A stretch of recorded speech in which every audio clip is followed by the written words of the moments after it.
Hello mga kabibiskwela! Kamusta kayo?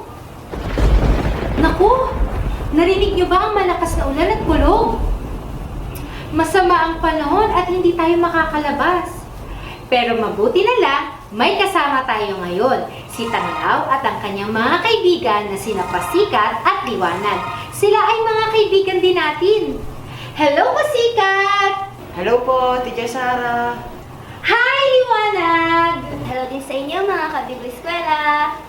Kung inyong natatandaan, una nating nakita si Pasikat at Liwanag last week sa ating lesson. Natatandaan niyo ba kung ano ito? Tama! Ito ay tungkol sa paglikha ng Panginoon sa ating daigdig. Ang galing niyo naman mga kabibiskwela. Very good.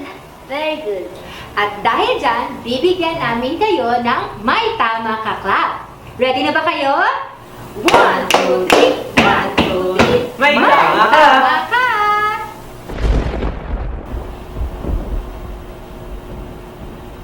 Teacher Sarah, napansin ko po, na parang malungkot at matamlay po si Pasikat. Napansin ko nga din eh. Bakit ka ba malungkot, Pasikat?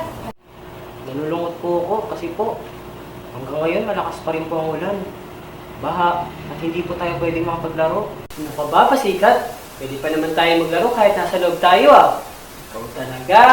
Saka, pwede pa rin naman tayo mag-aral at makinig ng kwento mula sa Biblia na ituturo ni Teacher Sarah. Sa bagay, tama kayo.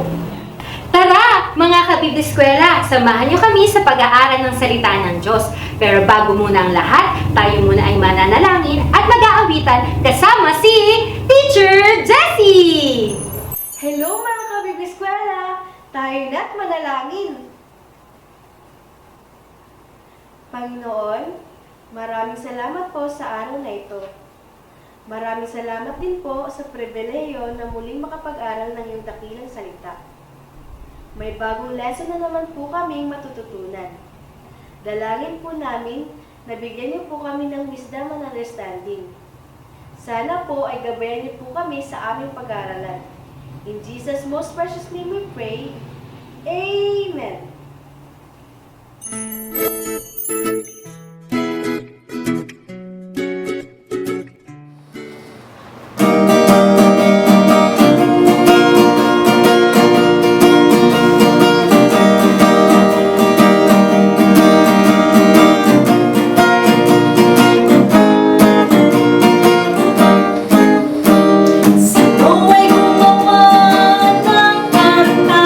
Sino ay gumawa ng karta?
Handa na ba kayo mag-aral ng salita ng Diyos, mga kabibliskwela? Kung gayon, ako rin handa na at sasamahan tayo ni Tanglaw sa ating pag-aaral. Alam niyo ba na naganap ang unang pag-ulan, pagbagyo, pagkulog at pagbaha maraming libong taon na ang nakalipas? Ang ating lesson ngayon ay tungkol sa isang taong matuwid na nagngangalang Noe. At matatagpuan natin yan sa Genesis chapter 6 to 9. Matapos ang pagkalikha ng Diyos, ay dumami ang tao sa mundo. Ngunit sila'y labis na naging masama, kaya ikinalungkot ng Diyos ang pagkalikha sa kanila. Dahil dito, nagpasya ang Diyos na magpadala ng malakas na ulan at baha upang lipunin ang mundo. Gayunpaman, ay may isang lalaking naiiba sa lahat at nananatiling mabuti. Ang pangalan niya ay Noe. Si Noe ay isang taong matuwid, minamahal at sinusunod niya ang Diyos ng buong puso. Dahil dito ay nakasumpong si Noe ng biyaya sa mga mata ng Diyos. Pinili ng Diyos na iligtas si Noe at ang kanyang pamilya mula sa baha. Si Noe at ang kanyang asawa ay may 3 anak na lalaki, sila Shem, Ham at Japhet. At sinabi ng Diyos kay Noe, Noe, ako'y gagawa ng kasunduan natin. Isama mo ang iyong asawa at mga anak na lalaki, pati mga asawa nila. Iniutos ng Diyos kay Noe na gumawa ng isang napakalaking arko. Ang arko ay 3 palapag, may bubong, may isang bintana at malaking pinto. Sinunod ni Noe at ng kanyang pamilya ang Panginoong Diyos. Hindi naniniwala ang mga tao na magkakaroon ng ulan at pagbaha. Pinagtatawanan lamang nila sila Noe habang gumagawa ng arko. Ang mga tao ay nagpatuloy sa pagiging masama. Inutos ng Diyos kay Noe na siya ay magsakay ng tig-2 uri ng hayop, isang lalaki at isang babae upang magpatuloy ang lahi nila. Sinabi din ng Diyos na maglaan siya ng lahat ng uri ng pagkain para sa kanilang lahat. Pagkatapos nito, si Noe, ang kanyang pamilya at ang mga hayop ay pinapasok na ng Diyos sa loob ng arko.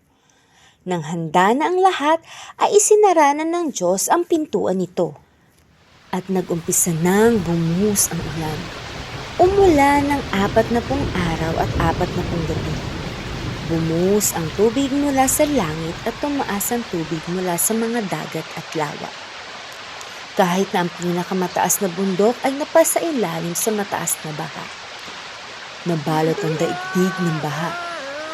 Ang lahat ng mga tao at hayop na naiwan sa labas ng arko ay nalunod at namatay. Samantala, si Noe, ang kanyang pamilya at ang lahat ng mga hayop ay ligtas sa loob ng arko at nagpalutang-lutang sa baha. Tunay na hindi nakalimutan ng Diyos sila Noe. Matapos ang 40 araw at 40 gabi ay tumigil na ang pag-ulan. Nagpadala ang Diyos ng malakas na hangin at bumaba ang tubig. Nang humupa na ang tubig, ang arko ay huminto sa bundok Ararat. Nagpakawala si Noe ng isang uwak at isang kalapati sa bukas na bintana ng arko. Hindi ito nakakita ng tuyong lupa, kaya muling bumalik sa arko. Nagpalabas muli si Noe ng isang kalapati. Bumalik ang kalapati na may dalang dahon ng olivo sa kanyang tuka. At nang sumunod na linggo, ay muli siya nagpakawala ng kalapati. Ngunit, hindi na ito muling bumalik sa arko. Dahil dito, alam ni Noe na tuyo na ang lupa. Nang matapos ang baha, sinabi ng Diyos na panahon na upang lumabas ang lahat sa arko. Ang arko ay dumaong sa tuyong lupa. Pinuksan na ng Panginoon ang pintuan ng tubig. At sa wakas ay pinababa na ng Diyos si Noe, ang kanyang buong pamilya at ang lahat ng mga hayop sa loob ng arko. Bilang pasasalamat sa Panginoon, nagtayo si Noe at ang kanyang pamilya ng isang dambana upang sambahin ang Panginoon at pasalamatan siya sa pangangalaga sa kanila. Nagpadala ang Panginoon ng isang bahaghari bilang tanda ng kanyang pangako na hindi na niya muling gugunawin ang mundo sa pamamagitan ng baha. At dito nagtatapos ang kwento ni Noe at ng baha. Wow, Teacher Sara! Ang ganda po ng kwento. Tama, liwanag! Mga kabibla eskwela, ang buhay ni Noe ay nagpahayag ng pagsunod at pagtsatsaga at ng kanyang katapatan sa Diyos. At dahil kay Noe ay natutunan natin na kahit gaano kasama ang mga taong nakapaligid sa atin, ay posible na mamuhay tayo ng tapat at masunurin sa Diyos. Nakita naman natin, di ba, na dahil sa kanyang pagsunod ay iniligtas sila ng Diyos mula sa baha. Alam nyo, wala kayo sa akin. Siguro kung ako ang natusan ng Panginoon na gumawa ng arko, ay gagawin ko rin yun agad. Siguro, lumilipad pa nga eh. Yan ka na naman pasikat eh. Kung talaga, sabi lang naman ako ng totoo. Kasi di ba, dapat lang naman talaga natin sundin ng Panginoon. Di ba po, Teacher Sara? Mga kabibiskwela, lagi nating tatandaan na dapat tayo ay maging masunurin at tapat sa Diyos. Uy, tignan nyo! Tumila na ang ulan at may isang magandang baghari. Wow! Napakaganda ng baghari!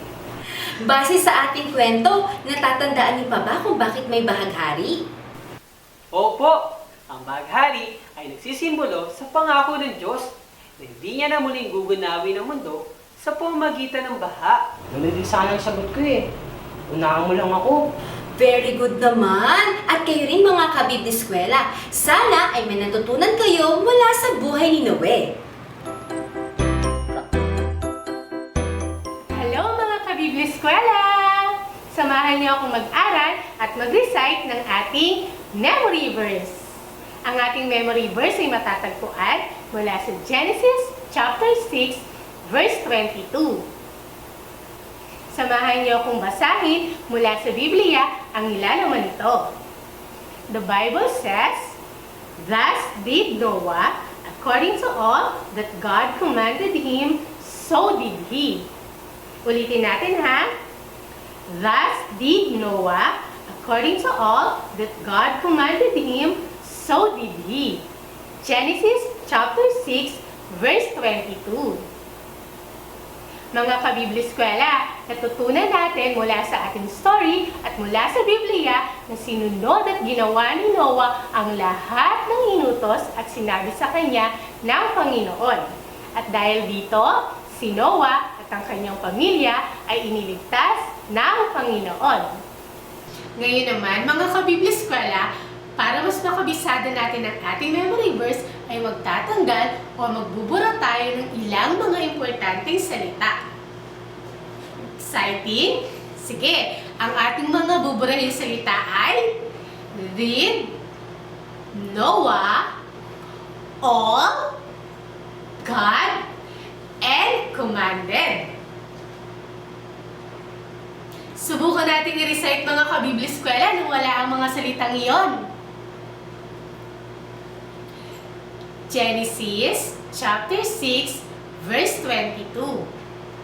Thus did Noah, according to all that God commanded him, so did he.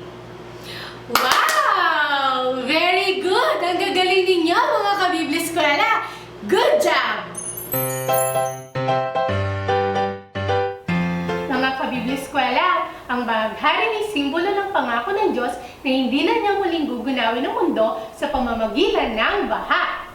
Para sa ating arts and crafts, ay gagawa tayo ng Rainbow Promise Rock.